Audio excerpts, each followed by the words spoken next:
big change in the weather that we've had the last week, with the hot, dry weather drying things out, and maybe our garden's starting to show some stress because they haven't really had a whole lot of time to get established. What kind of harm's been done by this weather this week?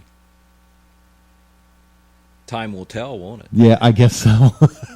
If you forgot to water your transplants, they could have suffered a little bit.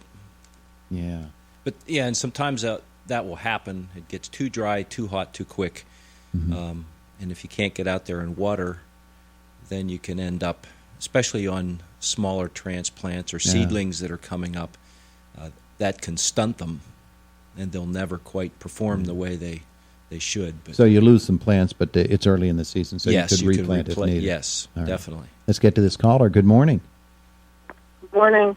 Good morning. I was just wondering, I had a magnolia tree, and when the heavy frost came, it seemed like it got burnt, and I was wondering what we should do. I don't know if it doesn't look like new buds are coming on it. Should we trim it back, or? There are no leaves on the tree?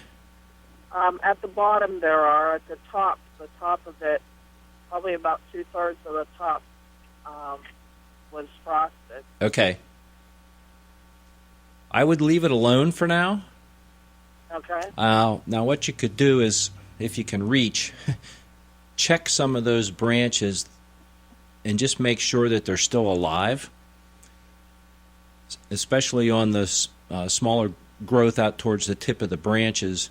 Even to take your thumbnail and just scrape the bark lightly to see if it's green underneath. Okay. There should be a little layer of green there, and then it should get down into more of a creamy white color. What we don't want to see is brown or brittleness. Okay. So if everything still has moisture in it, it's still green and alive, I would leave it alone. And in either case, I would just let it alone for now and let's see what happens. That did happen sporadically around where those trees, as well as some shrubs, were just at that critical stage where they were putting out new growth, and that freeze, depending on where you were and the temperatures you received, did do some damage on some of that tender growth. And sometimes it was just the leaves, and that's usually the case. It's for this one that we had it there in May, more likely it was just those leaves because they were tender and they didn't like those cold temperatures. Okay, it's only about 2 years old. We planted it, I believe, last year, and this year, and there were buds on it already, but then that heavy frost came. Okay. We'll start it out then. And if they are brittle, then do we cut them back, or do we just wait until the fall to do that? Wait and see what happens, although since this is a younger plant, there could have been some overwintering damage on there also that may not have been evident. It may look like it was okay. The buds might have been there. But if it didn't come out, did the top of the tree start to leaf out? Yes. Oh, it did. Okay, that's good. Yes. I was just worried that with a newer planting like that, it could have sustained some overwintering damage, and that was contributing to this. But since it was trying to leaf out, just keep a watch on it for now. If the tips of those branches do die and turn brown, what you'll end up having to do is to prune off the dead stuff, and then farther back along the branch it may try to leaf out again. Okay. Which is hopefully what will happen, so that you can get some new branches. It'll change the shape of the tree a little bit, but it'll still be there. Okay. All right. Thank you. Thank you very much. It is 7:49, and he's Bob Pollock from the Extension Service. If you have a question for Bob, call him at 479-1160 or 349-9227. That's 349-WCCS. Okay. Yeah, the lingering effects of well, I was thinking those temperatures we had. I was thinking of that yesterday because when that killer frost came, we were away in another part of the state, and so we didn't have a chance to cover up some things that normally we would have gone out and covered up. And even plants that were close to the house, they got whacked, including the Easter lilies and some of those other things. And I looked at those Easter lilies yesterday, and they just stopped right where they were. They were about 3-4 inches up out through the ground at the time, and they just said, okay, done for the year. See you next year. Make sure you cover up again. But you wonder with plants like that, will they come back next year? Yeah, and some of them, like those lilies, they probably will. There's still probably enough energy in the bulbs in the ground that they will. There's other plants that may not come back. That may have done it for I them. guess we'll find out next year. Yeah. Good morning. Good morning. I was wondering about forsythias. When can you cut them back? When can you trim them? Ours are real bushy. Isn't that a fun word to say? I love to say forsythia. Say that again for me. Forsythia. There you go. Forsythia, Bob. Help us with our forsythia, will ya? All right, that fits into that spring blooming shrub category of plants. And so we can, right after they bloom, is a good time to prune those. We don't absolutely have to adhere to that, but if we're trying to maintain that flower show every spring, then as soon as they flower, and even now, you can go in and do some trimming on those, and you'll be fine. Okay, if we wanted to cut them down to start a new one, how far up would we have to, like 3 feet high, could we go and cut them clear down? All right, to really shorten them up and... Right. Okay, bring them back in line. Can we do that? He's looking dubious. He's formulating an answer and looking dubious. Yeah. I don't like to be that severe on plants at this time of year. Okay. They need to have some foliage on there. Okay. What you could do is thin out some of the stems. Since you have all the stems that come up from the base of the plant, you can make it smaller and make it a little more compact, even by just thinning out some of the oldest canes or stems that are in there.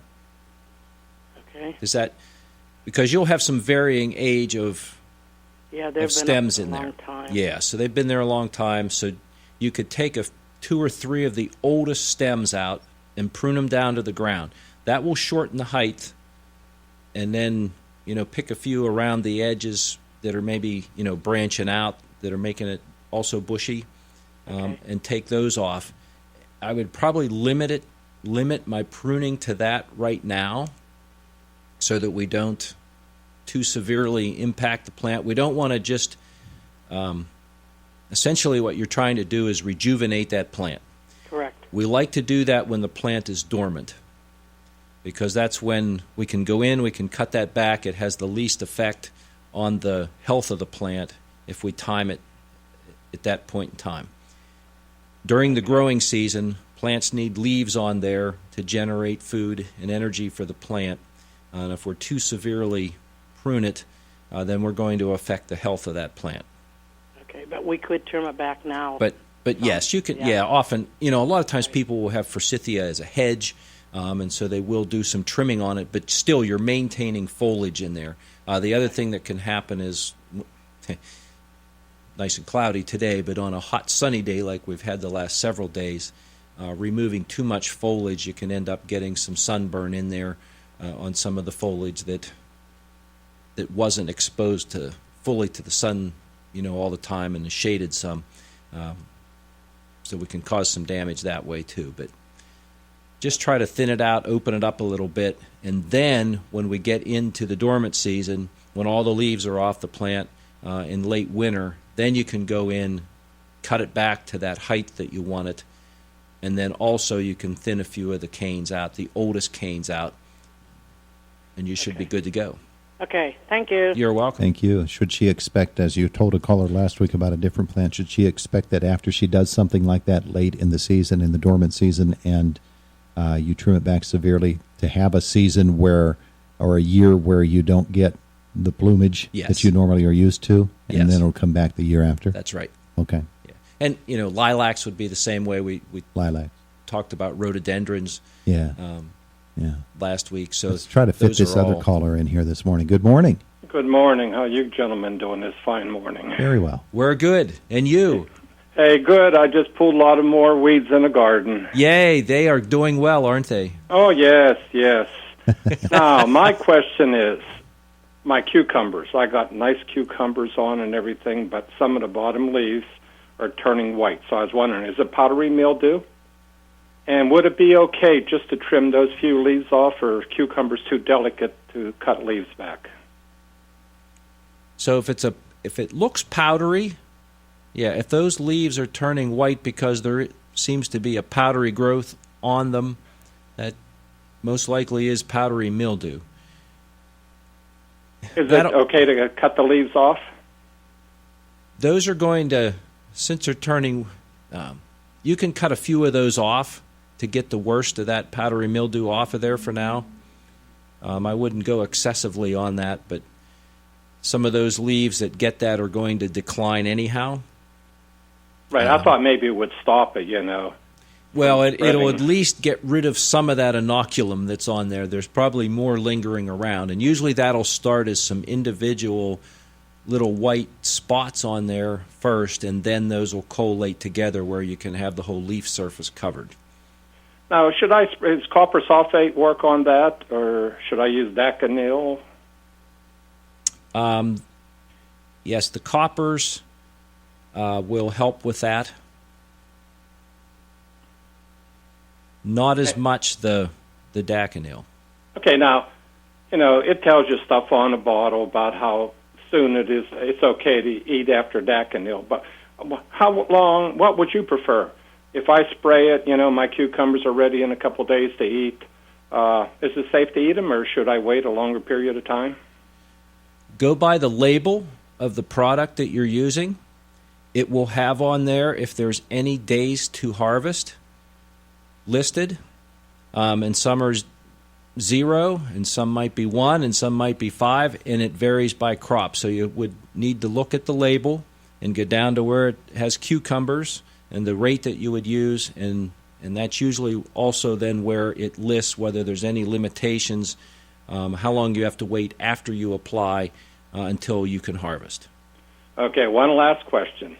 We've Now, got my pepper plants, they 10 got seconds. leaves from the ground up.